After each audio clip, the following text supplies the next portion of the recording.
You've got questions, we've got answers. We've been asking you all season long to submit your marriage questions. And today, alongside my co-host, Rob Philo, and the Senior Director of WinShape Marriage, Julie Baumgardner, we're going to answer them. You asked us questions like, what do healthy boundaries with in-laws look like from both perspectives? Should spouses be best friends? And how do you choose your battles? In fact, you asked us so many good questions that we're actually going to split this Q&A into 2 parts. So we're going to dive in right now to part 1 of the Q&A of the WinShape Marriage podcast.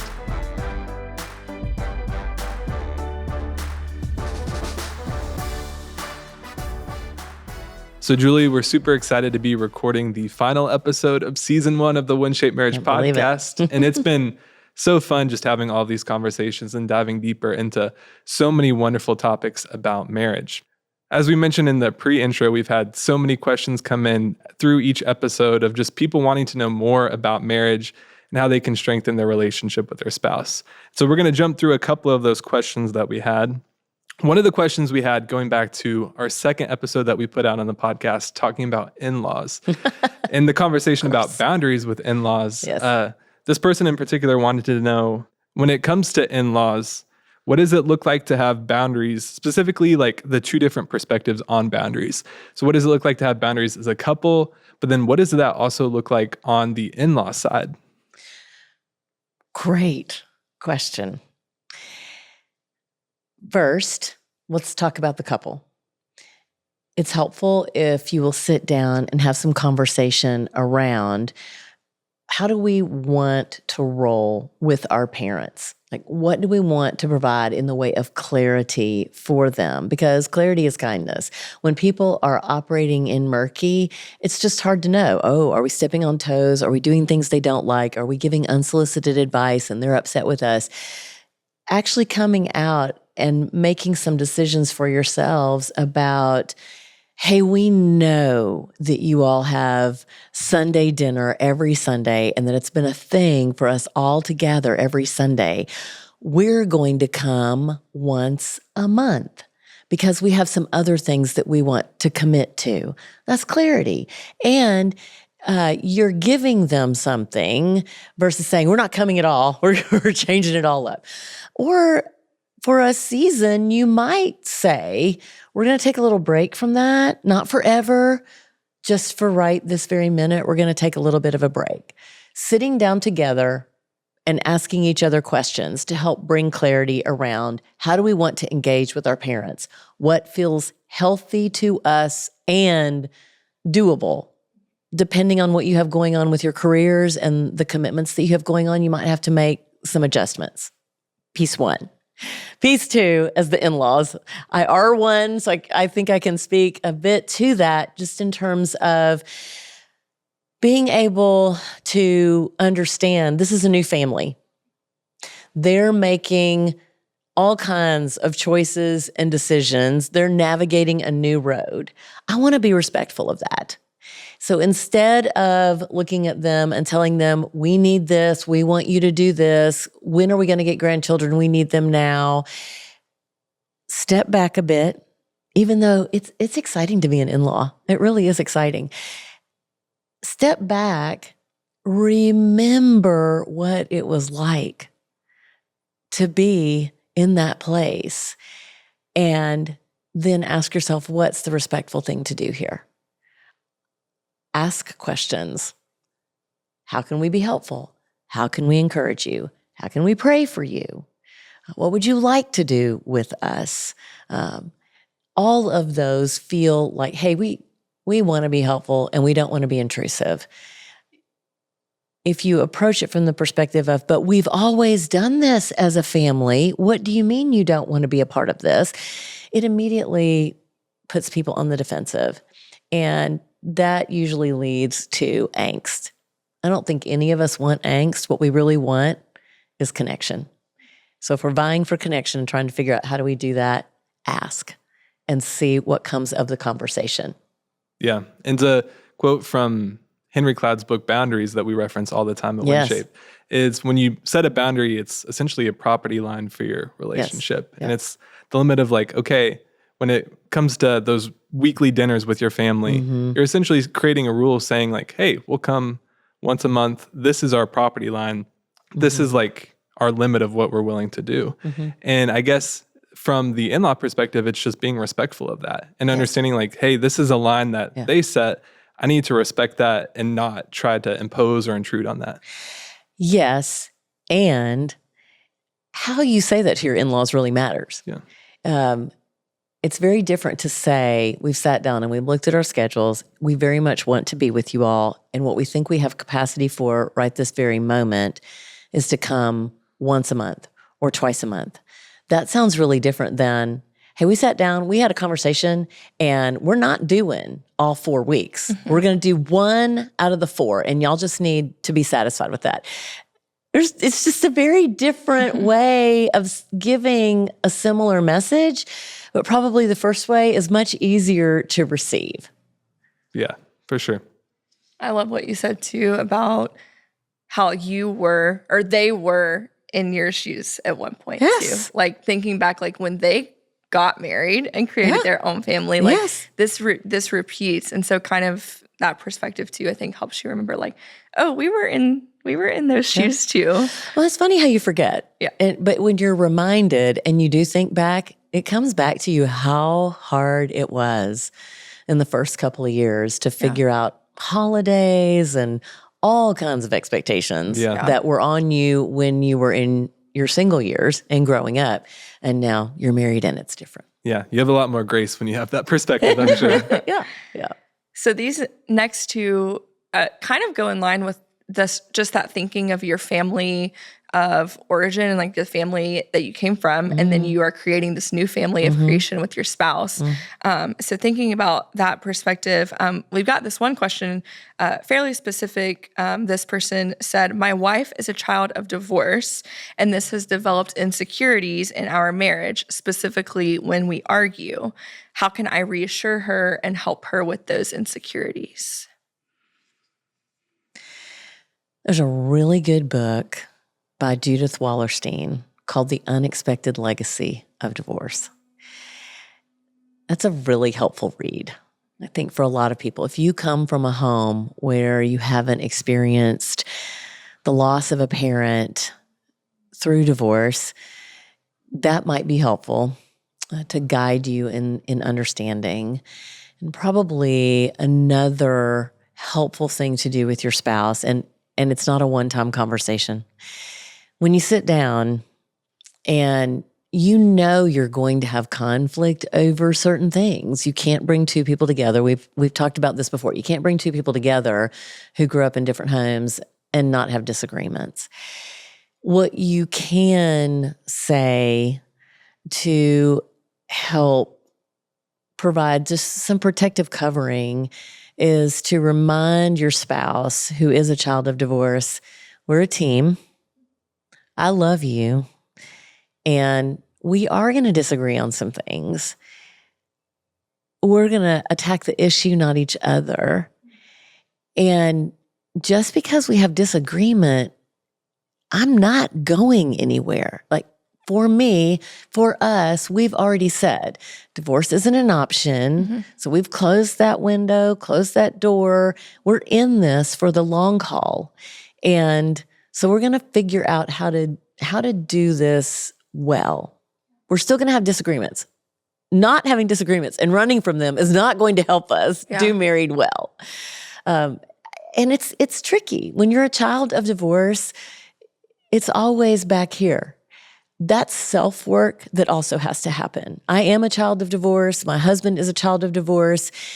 And there are plenty of times where I have to remind myself, no, I'm not them. We are a family. We have made a commitment to each other, and I don't have to be frightened.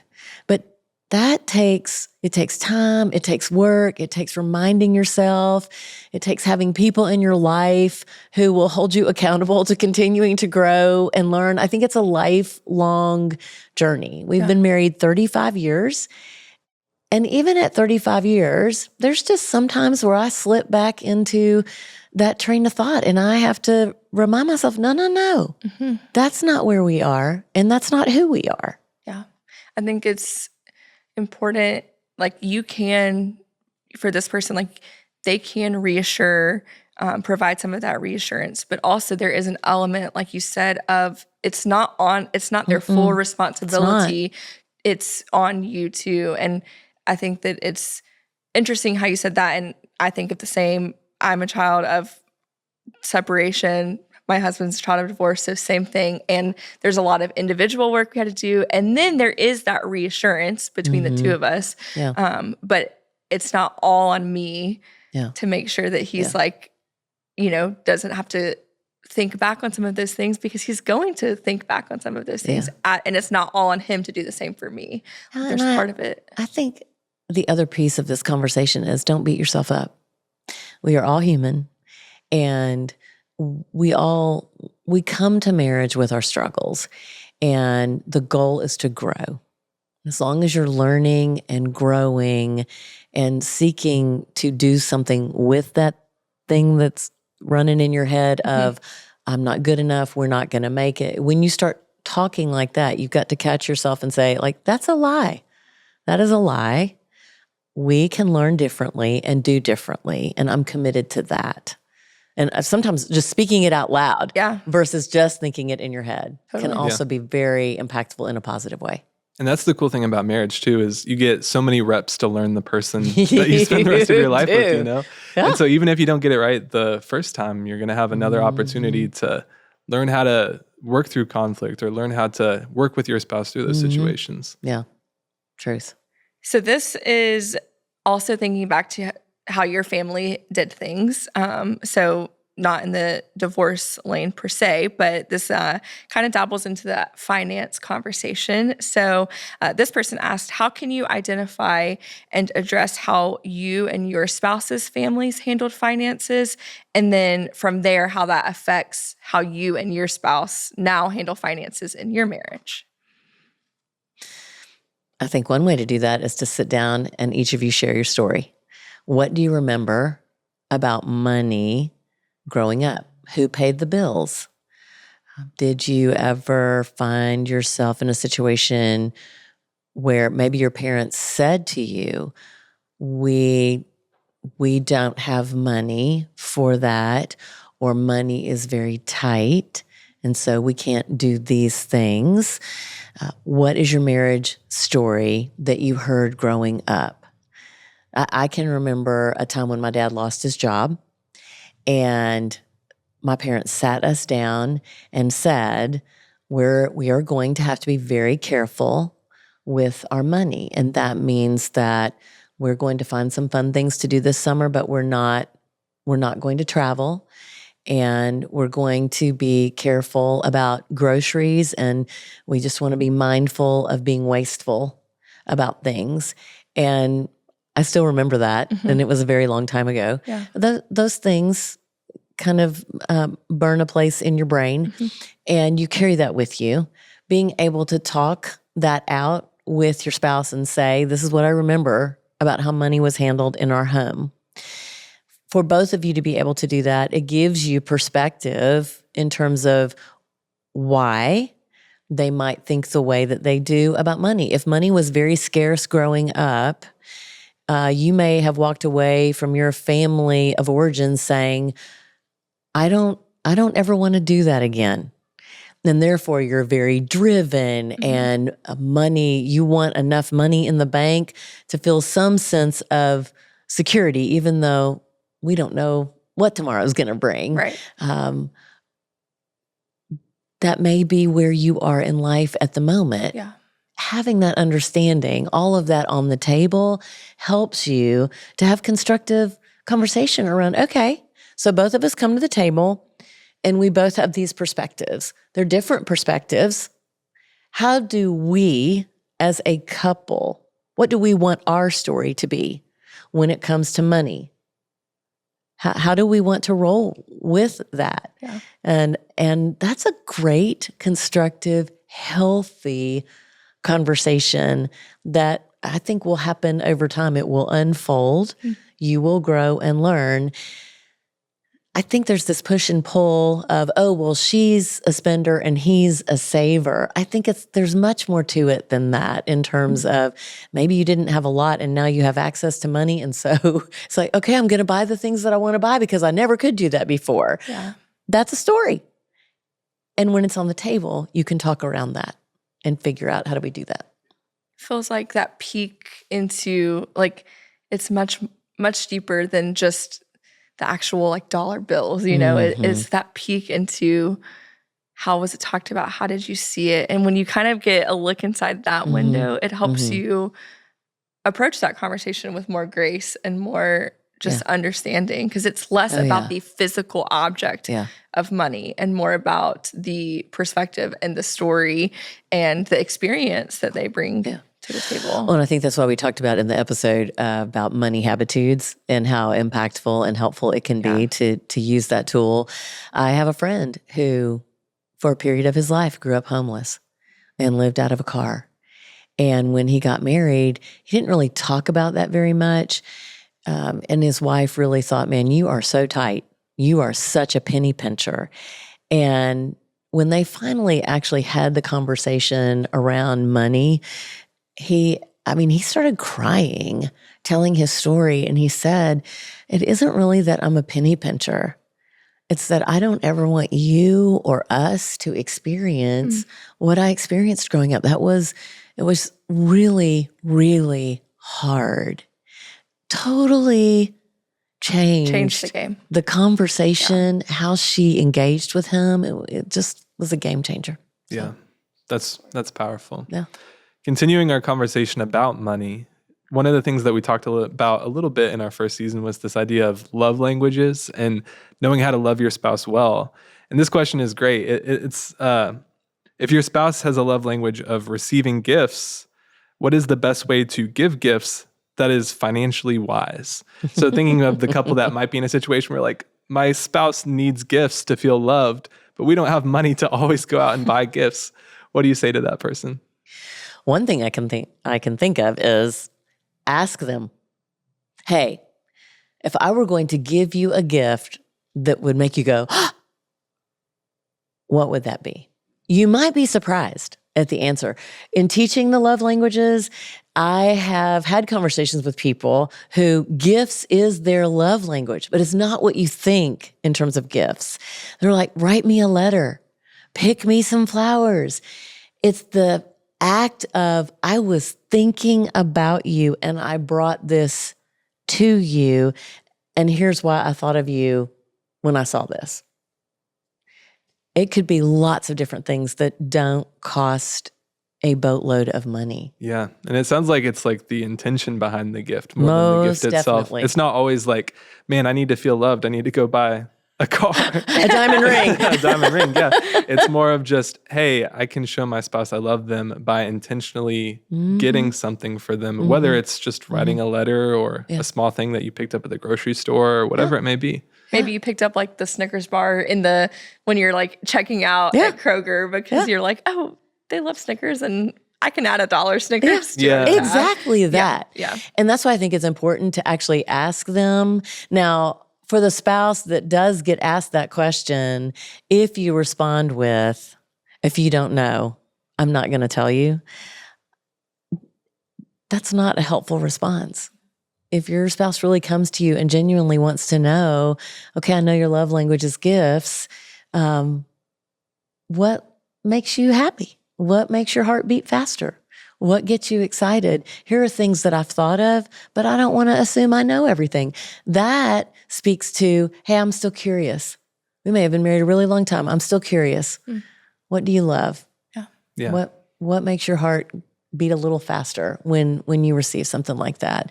Those are helpful questions. Yeah, and it's so much more helpful to know what your spouse actually is expecting versus blindly trying to get them something, hoping that you'll satisfy them. Yes. So. Yeah, it's not the random gift that speaks to the person whose love language is gifts, which is why it's helpful to ask. Yeah. So thinking about just that piece of connection, how that using those love languages brings you into deeper connection. These questions are also centered a little bit around that connectedness conversation that we had, communication, and connectedness in busy seasons of marriage. This person said, what advice do you have for couples where one spouse places work and responsibilities as their main priority and doesn't prioritize self-care and personal interest? These are getting harder. The heart of that question is, how do I help my spouse to see themselves as a priority and to take good care of themselves? Is that an accurate? I think so. That's how I interpreted that, because it wasn't necessarily about them not necessarily prioritizing each other, but coming from a heart of, hey, I'm not really seeing them even just prioritize themselves. And so how could I help them in that? Feels like a healthy conversation could center around being driven. A lot of people are driven like that because that's what they grew up around. It's what they know. It's where they find their identity. They feel guilty taking time for themselves. They don't feel guilty taking time for the relationship, but they feel guilty if they take time away. So perhaps a helpful conversation could be around, I see you working really hard. I see you doing all these things for us. I would love for you to feel freedom to be able to do some things for you that you really enjoy. Can we talk about how I could help that to happen? Are there things that I could do at home? Are there things that I could pick up and take on responsibility for that would help you feel the freedom to go do some things that fuel your soul? And also, I just go back to our identity is not in what we do. It's in who we are as a child of the Most High King. And as someone who is driven and is working to be in recovery, I mean, I have a lot of energy and I like to go and do. I am the healthiest version of me when I have taken time to do the things that re-energize me, that just kind of speak to my soul. And when we're not doing that, we're usually not the healthiest version. So, and coming at it from that perspective of like, hey, I think if I was able to help you take a little bit of time for yourself, you actually could be healthier when you are pouring into work, or you're pouring into our family, or you're pouring into me. I think making that a priority would allow you to even not perform better, but just feel like you have more capacity when you are in those other responsibilities that you have. Well, it's almost like, what does it feel like to be healthy and whole? What is it like when you know you're flourishing? What are you doing that helps just fuel your tank? And I think that's the important discussion to be had. Yeah. Awesome. So, okay, this one was really interesting when I saw it come through, and I am very curious. It might not be one of our most difficult ones, but it's one that definitely made me curious. The question was, should spouses be best friends, or does that minimize the relationship? I think spouses, I'm not sure the context for that question. Here are some thoughts around that. Okay. I do think your spouse is your best friend. That doesn't mean you don't have other really good, close friends that are in your life that are encouraging you. If your spouse is your only best friend and you look at your spouse as, hey, you need to be my comforter, you need to be my lover, you need to be my confidant, you need to be my playmate, you need to be all these things to me, that's a heavy load for one person to carry. And when you think about what are we called to in marriage, this great gift that is a mystery. It is learning how to be really great friends and lovers and confidant for sure, and playmates. But you also have some other people that you can sit down and speak to as a confidant, not doing your marriage work with them, but doing your work to continue to help you to grow and learn and be all that God has called you to be. Mm-hmm. So I love and think that you work into being best friends and soulmates. There's a saying that you become soulmates. Yeah. As you say, I do, you believe, goodness, this person, we're on this journey for life. Yeah. And we are going to continue to grow closer, love each other more, better, continue to be curious on this road. And I think that's all part of it. Yeah. I think if the question had been asked, which goes back to our marriage myth, should spouses complete one another? Yeah. The answer is no. But should spouses be best friends? And I think, yes, there's definitely a world. You're saying there definitely is a world in which you can be your spouse's best friend. Yeah. But just know that that's not synonymous with you're completing one another. Well, and you make a great point. I mean, if you're vertical, if we're missing on the vertical, the horizontal's always going to be lacking. Yeah. So this is really, I mean, if you want a really healthy marriage, make sure that your relationship with the Lord, like you are paying attention to that. Yeah. We talked a lot about conflict in our first season of the WinShape Marriage podcast. And so I have a great conflict-related question for you. When talking through growth areas, what are ways to be sure you aren't trying to change your spouse to be more like you and your personality? Just to clarify, they're wanting to know, maybe they see an opportunity for growth in their spouse and they want to share that with them, but not because they're trying to make them more like themselves. Yeah. So like in a situation where you see something in your spouse and you're like, man, maybe they could improve in this, or maybe they could do this a little bit better, but you don't want to make them just more like you. So kind of how do you resist that urge in seasons of maybe conflict or change? They're not your DIY project. Exactly. Yes. Okay. It makes me think about a story within my own marriage relationship. I had shared with Jay that one of the things I was trying to do was be a better speaker and teacher. I had told him I was working on not being repetitive and using filler words, and it was something that I felt strongly about. He came and heard me speak one night. We were driving home. And he said to me, I counted the number of times you said okay, and it was somewhere between 50 and 75 times in about 90 minutes.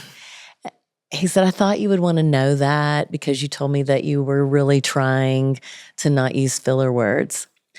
Now, I could have gotten really defensive, like, why were you counting words when I was talking? Mm-hmm. What I knew is that he loves me enough to tell me. And that he had heard me say, I'm working on this and I want to get better at it. And it was his way of coming alongside me and saying, hey, I heard that. I'm paying attention. And I thought this just might be helpful to you. I received that. Yeah. And I love that he's looking out for me. So how you engage, if you're coming and saying, you need to fix that, you would be a better version of you if you did that differently. Yeah. If you did it like me. Especially if you did it like me. Most people are not going to take very kindly. It's just hard to receive that. Our fleshy nature is like, what? If you approach it from the perspective of, we've had all these conversations and you've shared with me that these are things that you're trying to work on and do differently. And even to say, I saw you do this the other day, and I just wanted you to know that you had said you wanted to work on that, and I think you are, and I don't even know if you noticed that you did it differently, but I just wanted to tell you I did. Yeah. That's encouraging. Totally. And it definitely is not coming across as I want you to be more like me. It's coming across as your mate, and as the person that God has brought alongside you to help you accomplish all that you're supposed to accomplish in this life, I'm working alongside you, and I'm encouraging you, and I'm giving you information. Yeah. And I think you called out something great too, this idea of like, be mindful of the ratio of like affirmation to criticism. And Yes. this idea of like, if you see good things, like positive change in your spouse, like call that out, because there's the like positive reward side of things where if they're saying, man, you did really great at that, like that only encourages you even more to do that in the future. Versus they continually say like, hey, you need to stop doing this, or maybe do this different next time. It's just a different perspective on change, and makes it a little bit easier when your spouse is coming at it from a positive angle. Yes. And then when you do come at it from the other angle of presenting the growth area, it's easier to receive because they've also shown that they're not just looking out for the growth areas, but they're noticing both along the way. Yes. Yeah. Okay, so still kind of on that conflict train of mind. These three are all, they're very similar, I think, in the way they were asked. So kind of wanted to group them together and get your thoughts. They are, what are healthy ways to diffuse conflict over minuscule things? Can you talk about nitpicking and conflicts that don't matter in the grand scheme of things? And how do you choose your battles? So all kind of related to maybe those conflicts that just feel like they're coming up over and over again, things that might feel nitpicky or feel minuscule, but they still result in some conflict sometimes. So how do you engage in that? Very carefully. How do you choose your battles? Yeah, that's a great question. And I think it requires conversation. I can remember when we first got married, I would come home in the evening from work and cereal would be on the counter open and the cabinet doors would be open. And I would very sarcastically ask, are you still eating breakfast? Because the cereal's still on the counter. I'm just curious. And he was like, yeah, no, I'm done. And over time, I really got to this place where a cabinet door open and cereal on the counter is the least of my concerns. I think you have to ask yourself, next week, is this going to matter? Next month, are these things that are going to be impactful to our lives? And if the answer is no, I just don't like cereal on the counter. Okay, I can get over myself. And that's probably one of the biggest lessons that we've learned over time. And when you talk with when you talk with highly happy couples and you ask them about those kinds of things, they'll say, we really learned the things that were the big deals that we felt like we needed to spend time really working through. How will we figure this out together and make it happen? And all the other things, do they get on my nerves sometimes? Yes. I have literally walked myself out the door plenty of times, not leaving without just saying, hey, I'm going to go for a walk. But hey, I'm going to just go for a walk, or I'm going to go work in the garden. And I am out there having a conversation with God and having a conversation with myself about why am I so bent out of shape over this? What is the big deal? And, a lot of times it's way more about me and how I like things done. Well, in the scheme of things, okay, I just need to get over myself because it's really not hurting anybody. I think the line is when you feel disrespected, when your feelings get hurt, when you feel like it's intentional, then you have to have a conversation around, this is how I receive that. I asked you not to be sarcastic about me in front of people, and you think it's funny. It really trounces all over my heart. Okay, that's a different kind of conversation because you're talking about the person that you are married to and you love. And we're called to love each other well and not to let unwholesome talk come out of our mouths. And if that's what your spouse is telling you, this feels unwholesome, this feels hurtful, that's not a molehill. Yeah. And this takes conversation and it takes learning. What are mountains and what are molehills? Yeah. I was at a retreat, one of our WinShape Marriage retreats that Ted Lowe was speaking at, and he said him and Nancy, early on in their marriage, something that really clicked for them, and boy, it clicked for me as soon as he said it, which is, we've been through hard things, and this isn't one of them. Yes. I might have butchered that a little bit, but the idea behind it was like, we've been through hard things, and even if you haven't, like, you're going to. Yes. And the cereal on the counter, the cabinet door open, how you loaded the dishwasher, like, that's not one of the hard things. And I heard that and I was like, oh, that's so good. That's like, so I'm tucking good. that away for whatever moment that comes up where I get frustrated about how the towels were folded or whatever. Yeah. The case may be. There is so much truth in that. And I do think over time, you recognize that. However, I think it would have been helpful for somebody to tell me that early on, because I was one of the ones that said, we don't fold towels this way. We fold towels this other way. Right. Who cares? Yeah. Like, you're going to unfold them and use them. Right. Yeah, So, absolutely. I do think it goes back to, though, if you're being intentionally disrespectful, like, I'll show you. Right. I'm going to leave all the cabinet doors open. That's really, that's like that's spiteful. a whole nother level Yeah. that does not feel good to me. But, like, if I just close the cabinet door and put the cereal away and it's all good. Yeah. Yeah, those things that are so quick to remedy, it's like, it's not a big deal at all. Yeah. When you think about the bigger picture of, is my spouse respectful? Do they love me? Are they seeking to do the best job they can do? Yes. Yeah. Yes to all those things. Then cereal on the counter is just no big deal. Yeah, there's this quote that you said, I think in one of our episodes, was, your spouse doesn't wake up and intentionally try to make you mad. Yeah. And that is 100% the case when it comes to those small little I things. mean, most spouses don't. They don't. Yeah. So if you remember that, it's helpful. Yeah, for sure. Continuing on our conflict discussion. Lots of conflict lots today. of topic. So one of the things we talked about in season 1 was this idea of gentle startup. And this idea of how you start conflict has such a big impact on how the conflict itself goes. Yes. And this person here was asking just for advice on how to refrain from jumping straight into conflict in a harsh way. What are some tips that you have for couples to start conflict in a gentler manner? You're responsible for you. Yeah.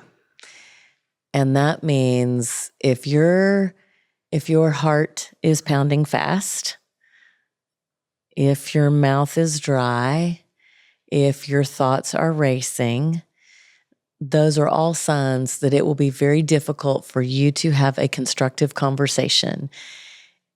And if your goal is to be able to have a healthy discussion around something hard, then you have to do things to be able to calm yourself down. And that could look like going and walking around the block. It could look like stepping outside and literally breathing in and breathing out and doing that slowly 7 times. It could look like going and occupying yourself, doing something for about 15 to 20 minutes to allow your emotions to settle a bit. And then ask yourself, what's the end game here? What do I really want the outcome of this conversation to be? Because if it's all about, I'm going to prove to you were wrong, I'm going to show you, I'm going to have the last word, you need to go walk around the block again. You need to take a little bit more time to figure out, how do I have this conversation in a way that, one, my spouse can even hear what I'm trying to say. Because a lot of times when we're hurt, like when we are feeling hurt or afraid or rejected, that's hard. And you need to wrap your head around, how can I say this in a way that my spouse can hear it? And if you get up in their face, if you're loud, If you're harsh with your words, guaranteed defensiveness is going to happen. They're going to shut down and not hear you. And then you'll be off to the races, and you for sure will not accomplish what you're trying to accomplish. And it really all begins with you and self-discipline about, I'm not in a good space. This is not going to go well if I start right now. And I'm guilty. Guilty as charged. We're human beings. Yeah. So we've all done it. And my goal has been to learn from it. I have, Jay is he's just really calm. And I can remember one very specific moment when I was very upset, and man, it was a harsh startup. And he looked at me and he said, I honestly cannot hear you when you talk to me like that. And at that moment, I was really grateful to have a husband who didn't fly off the handle. And I just looked at him and said, I'm really sorry. I was wrong, and I need to come back differently. And we need to have a very different kind of conversation. Yeah. I think when we get into conflict, for some reason, a lot of our brains switch into debate mode. And it's just like, I want to win the argument. And I think back to a quote that you said, it's, do you want to be right or in relationship? Like, you can go into it and say, I'm going to win this argument. I'm going to prove my point. I'm going to make sure that he knows that I'm right or she knows that I'm right. But at the end of the day, it's, what is your goal for the conversation? Yes. And like, are you going to get there by doing what you're doing now? And if not, maybe you do need to pause and kind of reflect on the conversation a little bit more. Yes. You can even go in the bathroom and look at yourself in the mirror and practice saying what you feel like you need to say. And if you have a conversation stopping face, then you need to think again, try again, and really work with your facial expressions so that you go in with, I want to share something with you. This is really hard for me to say, and I'm going to try really hard to be soft about it, but it means a lot to me if you'll listen to what I'm trying to get out. Because it's not always just the words. It's only a small percentage, just like the actual words coming out of your mouth. But it's the tone of voice, it's the fluctuation, it's the facial expression, it's the hand movements. Mm-hmm. All of those things also play a big part. Yes. Yeah. And how it's received. Now, you touched on this a little bit, but in those situations where your spouse is the one that goes with the not so gentle startup, yes, and maybe has harsh words from the get-go, kind of how do you take that and press pause on that so that you can still have conflict, but in a healthier way that isn't so aggressive from the jump? You could say,